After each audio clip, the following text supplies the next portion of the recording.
Parti, let's go. Je vais tout simplement mettre, voilà. On est parti. Les 21 clés de la réussite. Alors, il faut savoir qu'aujourd'hui, l'activité qu'on fait concerne le MLM, le marketing de réseau. Et ce qu'il faut savoir, ce n'est pas un jeu, ce n'est pas quelque chose que tu viens du jour au lendemain, tu réussis. Ça passe par une action, la première des actions. Est-ce que vous êtes d'accord avec moi que c'est le travail? Aujourd'hui, le mot le plus important dans cette industrie-là, le MLM qu'on appelle marketing level multi ou marketing multiniveau, le mot plus important, c'est le travail. Si vous voulez réussir et gagner de l'argent, vous devez faire ce que la plupart des gens ne sont pas prêts à faire, c'est-à-dire des sacrifices. Ça sera probablement la chose la plus difficile que vous aurez à faire tout simplement. Et les gens, il faut sortir de cette zone de confort. C'est-à-dire que là, on va dire que vous êtes dans le froid, vous allez aller dans le chaud. Et quand il fait très chaud, ça vous dérange. Il faut supporter. Vous allez rentrer dans un sauna. D'accord? Maintenez ce cap. C'est-à-dire, maintenir ce cap, c'est quoi? C'est être constant et persévérant dans ses efforts. Et il faut toujours viser plus haut qu'un plafond de verre. Peut-être votre plafond de verre pour vous, c'est ne serait-ce que gagner 500 € par mois. C'est un truc de malade. Parce que si vous le calculez en nombre d'heures que vous devez faire supplémentaires pour gagner ce genre de commission, c'est énorme. Comprenez que dans ce genre d'industrie, il faut déterrer les rêves. Arrêtez d'enterrer vos rêves. Est-ce que vous comprenez? Point numéro 2, vous devez créer une culture où l'ego ne gêne personne. L'ego, c'est l'anesthésiant cérébral. Comprenez que vous n'êtes pas meilleur que n'importe qui. En fait, il faut comprendre qu'on peut être tous au même niveau. Il y en a qui sont plus forts que vous, il faut l'accepter. Même si vous avez le meilleur revenu de vos équipes. Je m'inclus dedans. Aujourd'hui, je sais qu'il y a des gens qui n'ont pas les mêmes revenus que moi, mais qui sont plus forts que moi. Mais ils ne sont pas encore au plein potentiel. Même si vous rencontrez un succès dans le MLM, n'oubliez pas que vous étiez un nouveau. Et beaucoup de gens l'oublient. C'est-à-dire qu'ils méprisent les gens, ils manquent de respect aux gens, ils les ignorent, limite, ils ne répondent pas aux messages. Et ça, ce n'est pas bon. Donc ça, il faut prendre conscience de ça. Il faut créer cette culture d'équipe où les gens ils veulent rester. Bien sûr que vous ne pouvez pas englober tout le monde. Bien sûr qu'il n'y a pas tout le monde qui va rester avec vous. Parce qu'il y a des phrases que vous pouvez dire pour quelqu'un qu'une autre personne va mal interpréter. Mais il faut s'adapter. D'accord? Il faut garder le maximum de monde avec vous. Même si les gens ne génèrent pas de revenus dans vos équipes avec Validus, quoi qu'il en soit, ils le génèrent avec leur passif de 2 à 3% par semaine. Et s'ils veulent bâtir un réseau, il faut être patient et les apprendre à grandir. D'accord? Les personnes qui sont au début, c'est des bébés. D'accord? Il faut les apprendre à marcher. Plus vous allez apprendre plus ils vont apprendre à marcher, à un moment donné, ils vont courir. Ils vont avoir des plus grandes foulées. Donc, ils vont exploser le business. Mais c'est à vous d'être patient et d'aller vers eux, même si des fois, ils oublient. Par exemple, il y a des gens qui ne sont pas sur cette call-là. C'est à vous de faire de l'effort de « Allô ». Ce n'est pas des SMS, ce n'est pas des messages. Les messages, c'est pour les groupes. Mais quand vous n'avez pas d'équipe ou quand vous avez une petite équipe, c'est à vous de les motiver. C'est vous le thermostat. Vous n'êtes pas un thermomètre. Là, aujourd'hui, les personnes qui sont ici, je les considère comme des leaders qui sont en train de gravir la montagne avec moi. D'accord? Je ne suis pas là pour vous chauffer. Vous devez vous réguler et vous devez avoir la même fréquence que moi. Un jade et un blue diamond, c'est la même chose. Sauf que j'ai sorti plus de jade que vous. Vous comprenez? Point numéro 3. Ce n'est pas parce que tu ne prends pas ma route que tu es perdu. Il y a des gens qui ne vont pas être alignés avec vous. C'est normal, mais peut-être qu'ils vont dans une direction où ils ont des résultats. Ne traitez jamais mal un prospect parce qu'il ne pense pas comme vous. Ça, c'est réel. Ouais, mais lui, il est bête. Non, il n'est pas bête. Il n'a pas la même psychologie que vous. Il ne pense pas pareil que vous. Soyez un pro du MLM. Tout le monde a le droit d'avoir une vision différente de la vôtre. Et ça, c'est important de le comprendre. On peut avoir le même but, mais pas forcément le prendre de la même manière. Point numéro 4. Les gens veulent savoir que vous serez là pour eux. Bien sûr. Arrêtez d'inscrire les gens et de ne plus les calculer. Ça, je le vois tout le temps. On parraine quelqu'un, ça y est. En tant que sponsor, vous avez une obligation de soutenir votre équipe, de l'aider et de la former. C'est une obligation morale. Parce que demain, si vous arrivez dans une autre opportunité, personne ne vous suivra. Ne parrainez pas les gens pour les laisser à la rue. C'est comme si vous abandonnez votre bébé. D'accord? Soyez accessibles, répondez à leurs questions. Donnez-leur une orientation et aidez-les à être motivés par tous les moyens. Je dis bien par tous les moyens. Passez la plupart du temps avec vos superstars et travaillez avec volonté. Déterminez qui sont vos superstars. Mais soyez disponibles pour tous les membres de vos équipes. Ça, c'est important. Moi, je n'arrive pas à comprendre qu'il y a des gens qui sont à peine saphirs, bah, ils ne répondent pas. Ils envoient toujours balader les gens. Oui, je suis occupé. Mais tu es occupé, tu veux faire du marketing de réseau. Bah, faut savoir. Il faut faire un choix. Vous comprenez? Point numéro 5. Vous ne pouvez pas me surpasser en ami. Le succès du MLM se résume à la construction de nombreuses relations à long terme. Soit créer des relations sincères. Si vous créez des relations platoniques, comme on dit, eh ben, le jour où ils ont une autre opportunité, ils vont vous laisser. Si vous voulez plus de croissance dans vos entreprises, concentrez-vous sur la création de plus d'amitié. Soyez sincère, soyez transparent, soyez honnête avec vos équipes et dites-leur les choses. Soyez gentil avec les autres, montrez-leur un véritable intérêt. Soyez intéressés, pas intéressants. Il y en a beaucoup qui veulent être intéressants. Moi, j'ai ça, moi, j'ai ci, moi, j'ai ci. Ouais, à la longue, c'est saoulant. En fait, tu ne donnes pas envie de t'intéresser à toi. Donc, soyez intéressés par les autres. Qu'est-ce qu'ils veulent? Pourquoi ils sont là? Pourquoi ils sont à ce stade? Peut-être qu'ils ont des problèmes. C'est pour ça qu'ils ne sont pas productifs. Bah, pourquoi ils ont ces problèmes-là? Essayez de comprendre les gens. Essayez de savoir. Ça va, tu vas bien, ça se passe. Ça fait plaisir. Mais c'est quoi? C'est quoi ta prod d'aujourd'hui? Tu as fait combien? Tu as rentré 10? Ah, tu as rentré 5? Non, les amis, ce n'est pas que la production. D'accord? Point numéro 6. Les riches ne prennent pas de vacances. Ah ouais, il y en a, ils sont là, ils se disent, ah bon, ah ouais, les riches ne prennent pas de vacances. Les gens riches vivent leur vie où ils veulent et font ce qu'ils veulent quand ils veulent le faire. Vous n'aurez pas besoin des semaines pour ressourcer ou échapper à votre réalité. C'est la chose probablement la plus difficile à comprendre. Dans la profession de networker, oui, vous êtes des networkers quand vous développez ce genre d'activité. Vous pouvez parcourir le monde et être payé à le faire. D'accord? Vous créez vos propres horaires, travaillez quand vous voulez, vous pouvez avoir une meilleure qualité de vie que la plupart des gens. Ça, c'est un fait établi. Il suffit d'avoir une connexion Internet, quelqu'un sur le côté, tu parles avec lui, bonjour, salut, ça va, bim, brisage de glace, on parle du business. Est-ce que vous comprenez ça? Ça, c'est puissant. Je vous le dis, les personnes qui ne vont pas être sur cette formation-là, ils vont le regretter. Parce que là, je vous donne des clés. Point numéro 7. Arrêtez de laisser les autres vous faire culpabiliser, en gros, de vouloir être riche ou d'avoir du succès. Comme certains disent, la misère aime la compagnie. Donc, quand vous commencez à sortir de ce cercle-là, les gens, ouais, mais reste ici, t'entretiens. Ne laissez personne voler vos rêves. Jamais. Lorsque vous essayez de faire quelque chose de valable dans la vie, vous aurez toujours une part de critique. Ça, c'est un fait. Vous pouvez laisser vos critiques, vous arrêter, soit ou les ignorer et aller de l'avant. Quoi que vous fassiez, ne vous faites pas conseiller par des gens fauchés. Bah oui, on va regarder les gens qui nous inspirent. On va regarder les gens qui sont au top. Et c'est eux qui nous inspirent et c'est avec eux qu'on va demander des conseils.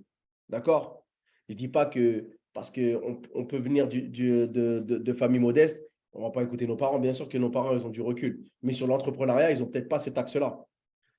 Au lieu de cela, obtenez des conseils de personnes qui ont ce que vous voulez. Ça, c'est un fait établi. Les revenus n'est pas la seule mesure du succès. Ça, c'est important à le comprendre. Il y a des gens qui pensent que, ouais, ça fait partie des mots qu'on appelle la subsistance. Il y en a qui pensent que la subsistance, c'est que l'argent. Non, ça peut être la santé. Ça peut être avoir une famille. Ça peut être avoir des enfants. Ça peut être construire, je ne sais pas, un édifice religieux. Ça peut être construire des puits. La subsistance. Chacun a sa subsistance différente. Vous pouvez me voir dire, ouais, Issa, il a de l'argent. Mais est-ce que ses parents sont en bonne santé? C'est ça la question qu'il faut se poser. Le succès signifie différentes choses pour différentes personnes. Avoir un bon revenu, avoir de l'argent, réduit le stress et donne le sentiment de réussir. Mais il y a d'autres facteurs. La croissance personnelle, aider les autres, voyager, vivre selon vos conditions, ne pas avoir de patron et plein d'autres choses. La clé est d'identifier ce qui est important pour vous dans la vie. Fixez-vous des objectifs et travaillez chaque jour sur ces objectifs-là. Est-ce que vous comprenez? Point numéro 9. Ayez une mentalité d'abondance. La plupart des gens se vendent à découvert et sous-estiment ce dont ils sont capables. Ouais, je suis trop nul. Ouais, mais je ne suis pas capable.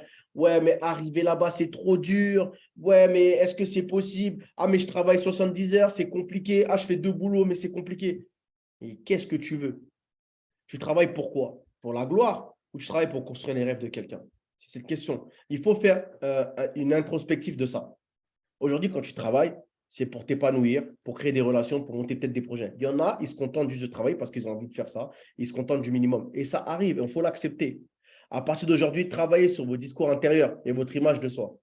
Pensez abondance, pensez richesse, bonheur et réussite. Vous le méritez. Croyez-moi, il y a beaucoup à faire, mais vous devez le gagner. Ça passe par des hauts et des bas, bien sûr. Ça vient, c'est pas linéaire. Rien n'est linéaire dans la vie, ça n'existe pas. C'est comme la garantie, elle n'existe pas. La seule garantie, comme on le dit si bien, c'est qu'on va tous mourir. Mais il n'y a pas de garantie dans quelque chose. Ça n'existe pas. Point numéro 10. Obtenez vos clients sous l'auto-expédition. Ça veut dire quoi? Ça veut dire qu'aujourd'hui, vos clients, d'accord, il faut qu'ils consomment les services, ils utilisent les services, on est d'accord. Dans le MLM, vous pouvez parrainer des gens jusqu'à l'infini, mais si personne n'utilise ou ne vend les services, vous gagnerez l'argent uniquement sur vos investissements. Non seulement cela crée du volume, mais cela incite également les gens à utiliser les services. Bien que ce mot fasse peur à certaines personnes, vous devez réaliser que 100% des personnes à qui vous parlez ont déjà la plupart de leurs factures actuelles à payer chaque mois. Ce n'est pas un nouveau concept. Quoi que vous fassiez, faites en sorte que les gens utilisent les services. C'est-à-dire qu'aujourd'hui, on est chez Validus. Validus, c'est quoi? Il y a des services d'éducation financière. Le but du jeu, c'est de les utiliser pour sortir aguerri à la fin des 13 mois et de récupérer son argent et savoir ce qu'on va faire pour ouvrir de nouvelles sources de revenus. Est-ce que vous comprenez? Point numéro 11, le MLM est un métier. Oui, c'est un métier.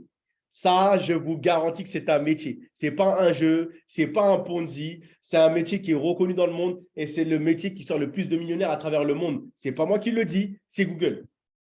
Et vous allez comprendre la symbolique de tout ça. Tout comme être un médecin, avocat, chirurgien, le marketing des réseaux est un vrai métier. Vous pouvez avoir une longue et fructueuse carrière dans le MLM si vous travaillez dur et pensez à long terme. Il y en a qui sont là, ils ont vu Issa Blue Diamond 6 mois, ils se disent « Ouais, je n'ai pas réussi à être Blue Diamond en 6 mois, c'est un échec, j'arrête. » Et vous n'avez pas compris, j'ai démarré depuis 2009 le marketing de réseau. Donc, il y a 13 ans qui se sont écoulés. J'aurais pu arrêter depuis longtemps. J'ai persévéré.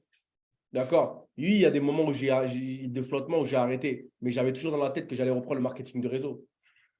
Ce n'est pas si facile. C'est vraiment pas facile le marketing de réseau. Mais réussir dans quoi que ce soit, rien n'est facile. Si vous voulez devenir un professionnel, vous devez devenir un étudiant dans cette industrie. Lire, écouter, trouver un mentor, assister à des événements. Ça, c'est un événement. Vous êtes au courant que ça, c'est un événement. Les gens qui ont loupé cet événement-là, ils vont s'en mordre les doigts. D'accord? Lire, écouter, trouver un mentor. Je le répète, assister à des événements. Apprenez tout ce que vous pouvez sur l'industrie, vos services et votre entreprise. Si vous ne maîtrisez pas le plan de compensation, si vous ne maîtrisez pas le service du back-office, déjà, il y a un gros problème. C'est que vous faites ça à temps choisi et vous vous amusez. Vous ne prenez pas ça au sérieux. Donc, posez-vous les bonnes questions. Et encore une fois, vous voyez qu'on monte en fréquence. Plus on monte en fréquence, plus vous appelez des gens pour dire de se connecter. Et ça doit être avant. Vous devez avoir cette énergie depuis le début. On passe au point numéro 12. Devenez un artiste de cette industrie. Nous sommes tous uniques. N'essayez pas de copier quelqu'un. Nous devons nous concentrer sur nos forces, compétences et réussir. Sois toi-même. Ne t'invente pas un personnage. Ne prétendez pas être quelqu'un d'autre. Développez votre entreprise d'une manière qui vous convient. Déterminez pourquoi vous êtes naturellement bon et concentrez-vous là-dessus. Ça, c'est important aussi. Chacun a c'est comme les jeux vidéo. D'accord? Chacun a sa technique. Il y a une technique où il y a toujours marqué 99 ou 87. Cherchez à améliorer où vous avez un point fort. Ça peut être le closing. Ça peut être écouter les gens. Ça peut être raconter une histoire. Ça peut être être conciliant. Ça peut être productif. Chacun a une clé. Point numéro 13. Observez la masse et faites l'inverse. Dans la vie, les gens ordinaires ne font pas grand-chose. Ça, c'est une réalité. On ne va pas refaire le monde, mais c'est vrai. Si vous voulez réussir dans quoi que ce soit, vous devez étudier ce que les 3% des plus riches font et modéliser leur comportement. Ignorez les 97%. Maintenant, moi, je vous pose une question. Vous voulez faire partir d'où? Des 87% ou des 3%? Dites-moi sur le chat où vous voulez être. Parce qu'il y en a qui veulent peut-être rester dans le 87%. Moi, pour ma part, je vais être dans les 3%. Et comme m'a dit mon mentor, qui s'appelle Alton Bugs, d'accord, 100% des personnes qui ne font pas de MLM ne le comprennent même pas. Sinon, ils seraient impliqués. Et 97% des gens qui sont dans cette industrie ne le comprennent pas. Ou ils prendraient leur entreprise au sérieux et développeraient tout simplement en grand. Il y en a qui sont dedans, ils ne comprennent même pas. Et là, ils sont dedans, ils sont là, ben, ils discutent, ils échangent, ils rigolent. Mais quand ils rentrent chez eux, ils n'ont pas fait d'action pour leur business. Aujourd'hui, posez-vous la question chaque jour, qu'est-ce que j'ai fait pour mon business? Qu'est-ce que vous avez fait pour votre business? Marquez sur le chat si vous avez fait des actions pour votre business, sur votre affaire. Aujourd'hui, si vous l'avez fait sincèrement, mentez-vous. C'est à vous que vous mentez. Hein. Ce n'est pas à moi. Moi, je dors bien la nuit.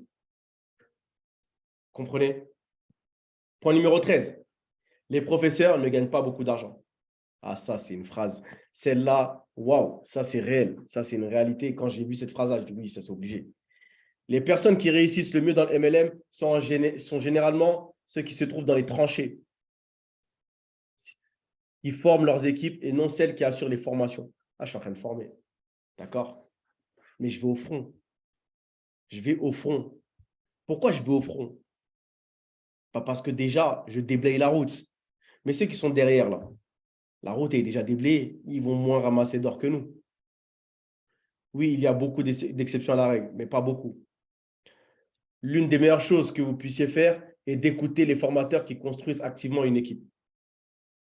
Si c'est quelqu'un qui vous fait des formations, mais il n'est pas productif, ça n'a aucun intérêt. On est d'accord. Donc ça, il faut le comprendre. Point numéro 15. Quoi que vous fassiez, cela devrait prendre pas plus de 2 à 5 ans pour gagner des revenus à 6 chiffres. J'ai fait plus de 2 à 5 ans. Aujourd'hui, j'y suis. D'accord? Mais il y en a qui vont le faire plus vite que moi. Par exemple, Steve, par exemple, Stanley, par exemple, Michel-Ange, par exemple, Sana. C'est des gens qui vont le faire plus rapidement que moi.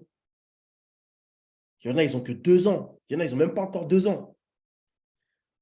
Si vous êtes avec une entreprise ou un modèle commercial depuis quelques années et que vous ne gagnez pas beaucoup d'argent, vous n'utilisez pas la bonne méthode ou vous ne faites pas le travail requis pour réussir. Ça, c'est fait. Ça, c'est fait. Comme ça, c'est fait. On ne peut pas blâmer la société. C'est vous que vous devez blâmer. Ça, c'est important de le comprendre. Point numéro 16. Ne comparez pas à d'autres spécialistes du MLM. La plupart des gens font l'erreur de comparer leurs faiblesses aux forces de quelqu'un d'autre. Ouais, mais Issa, tu sais trop bien closer. Ouais, mais ça se trouve, tu as une autre compétence. Ouais, mais Steve, tu as de la résilience. Ah, mais toi aussi, tu as peut-être une compétence que Steve n'a pas. C'est une grave erreur. Tout le monde est différent. Si vous voulez comparer quoi que ce soit, comparez qui vous êtes et qui vous êtes capable de devenir. Sachez que les personnes que vous voyez sur scène lors des événements Validus sont des produits finis. Ce que vous ne voyez pas, ce sont les épreuves et les galères qu'ils ont traversées pour grandir en tant que leader et bâtir leur business. Bah oui, vous n'avez pas vu de l'autre côté de l'iceberg. Vous voyez où il a gravi la montagne, il est tout en haut. Point numéro 17. Supprimez la moyenne de votre vocabulaire. Moi, je ne traîne pas avec les gens moyens. En fait, moi, je traîne avec des gens qui sont au top. Et je veux rester avec des gens qui sont au top. Si tu es moyen, bien sûr que je t'ignore. Bien sûr que je ne vais pas rester avec toi parce que je ne vais pas être moyen. Arrêtez arrêtez de voir de si faibles attentes pour vous-même et de vous vendre à découvert. Vendre à découvert, c'est-à-dire en négatif, à moins 10, moins 20, etc. Vous êtes capable de grandes choses. Lorsque vous vous concentrez sur ce que les gens ordinaires font, ouais, j'ai du mal, que font, et que vous essayez vous-même d'être moyen, vous n'accomplirez pas autant dans la vie. En gros, ça veut dire quoi? Ça veut dire que si vous pensez à chaque fois être moyen et de bassesse, vous n'allez pas réussir. D'accord? Fixez-vous des normes élevées et à chaque jour, vous devez vous améliorer sur vos compétences. Chaque jour, vous devez augmenter vos fréquences. Quand on dit à des gens, bah, contactez 5 personnes par jour, et bah, demain, tu diras, bah, écoute, je vais contacter 6 personnes. Après, demain, ça va être 10, etc. D'accord? Améliorez-vous chaque jour. 18, ah ouais, ça on l'entend tous les jours. La maladie de l'excusite. Les excuses ne marchent pas, hein. Ça, c'est un fait. C'est bref, les excuses ne marchent pas, je les mets en gras. Avez-vous déjà rencontré une personne qui réussit et qui a sorti des excuses? Non, moi, je ne pense pas en connaître. Moi, je n'en connais pas, hein. La vérité, c'est que vous pouvez gagner de l'argent ou soit vous trouvez des excuses. Mais vous ne pouvez pas faire les deux. L'une des raisons pour laquelle les gens réussissent en premier lieu, c'est qu'ils assument 100% de leur responsabilité de leur propre vie. Et ils n'ont pas la mentalité de victime. Ouais, bah oui, vous êtes considérés des victimes, ceux qui trouvent des excuses. Vous pouvez continuer à jouer au jeu du blâme ou vous pouvez prendre la tête d'un homme ou d'une femme et assumer la responsabilité de vos propres actions. C'est à vous de choisir dans quel camp vous vous trouvez et dans quel camp vous voulez aller. 19. Votre groupe fera ce que vous faites. Oui, j'ai un grand sourire. Votre groupe fera ce que vous faites. Oui, je le réitère encore une fois. C'est une leçon dans laquelle je ne suis pas tout à fait d'accord. D'accord? Je souhaite que tout le monde dans mon équipe fasse ce que j'arrive à faire. Mais la vérité est que la plupart des gens feront très peu, voire rien du tout de leur business. Il faut comprendre que dans votre business, il y a la loi des moyennes. Sur 9 personnes, d'accord, il y en a 3 qui vont abandonner. Il y en a 3 qui vont juste faire par intermittence. Il y en a 3 qui vont faire à temps plein. Et après, il y en aura peut-être 1 à 2 qui seront des superstars parce qu'ils le veulent. D'accord? Ce que vous voulez faire, c'est donner le bon exemple aux membres de votre équipe et les inspirer par votre exemple personnel au cas où ils décideraient de faire ce que vous faites. Bien sûr, si on me demande des tips, je vais vous donner. C'est ce que je suis en train de vous donner. C'est ce que Steve vous donne. C'est ce que Stanley vous donne. C'est ce que Sana vous donne. On a plein, plein, plein, plein. Greffez-vous au meilleur. Point numéro 20. Quand vous êtes bon dans ce que vous faites, les gens vous demanderont de les parrainer. Ça, c'est un fait. Donc, les agents secrets qui ne partagent pas sur les réseaux sociaux, comprenez que les gens ne savent pas si vous êtes bon ou pas. Vous ne montrez pas vos résultats. Vous ne partagez rien du tout qui attise la curiosité. Donc, forcément, ils ne peuvent pas vous contacter et dire « Ouais, j'ai envie de démarrer avec toi ». Les gens recherchent les meilleures personnes possibles. Les gens cherchent naturellement les personnes, ils sont attirés par les gagnants, les personnes. Quand tu vois quelqu'un qui est un winner, tu as envie de travailler avec lui. Les champions et les professionnels. Par exemple, préfériez-vous être opéré par un chirurgien expérimenté ou par un chirurgien qui vient de terminer ses études de médecine hier? Travaillez sur vos compétences, votre attitude et votre état d'esprit. C'est une clé qui est très importante. Le dernier point. Traitez les gens comme ils veulent être traités. Traitez-les avec respect. Soyez ouvert et direct avec les autres. Ne dénigrez pas, ne faites pas de pression, ne soyez pas méchant avec les autres. Ne laissez jamais quelqu'un d'autre prendre le dessus sur vous. Ça, c'est tout le monde. Vous devez le comprendre. D'accord? On peut se prendre la tête, mais pas le manque de respect. D'accord? Et là, je vais finir sur quoi? Je vais finir sur un événement qui va arriver. C'est le Coca-Cola Arena à Dubaï qui va être au mois de mars. Les personnes qui veulent arriver à un autre niveau, vous voyez les genres de formations, petites formations que j'ai fait, ma petite personne, des formations qui vont être multipliées par 10, ce genre de convention internationale. Je vous invite à regarder, commencer à regarder les billets. C'est du 16 au 18 mars, d'accord? Je vous recommande de prendre les billets maintenant parce que plus vous prenez tard, plus ils vont être chers. Réservez vos hôtels, etc.